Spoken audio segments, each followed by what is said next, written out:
एक समय की बात है। एक गांव में राजू नाम का एक लकड़हारा रहता था।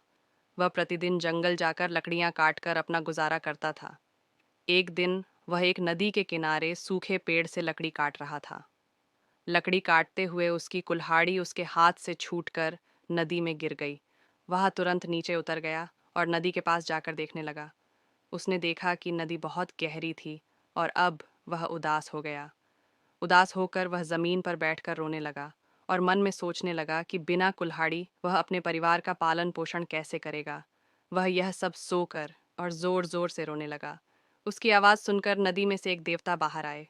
उन्होंने लकड़हारा से पूछा। कि तुम रो क्यों रहे हो।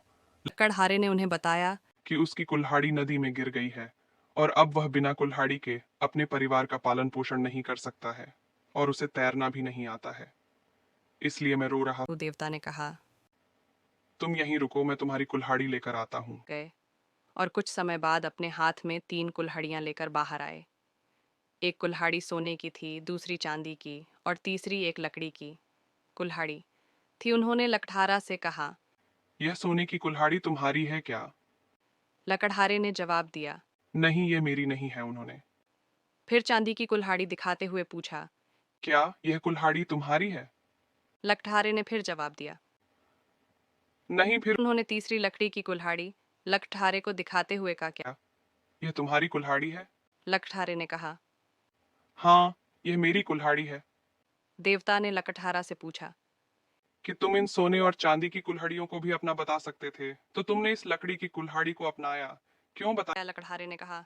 मेरे बाबा करते थे कि बेटा, हमेशा ईमानदारी से कार्य करना, सफलता जरूर मिलेगी। मैं उन्हीं के नक्शे कदम पर चल रहा हूँ। उसकी बात सुनकर देवता बहुत खुश हुए। उन्होंने कहा।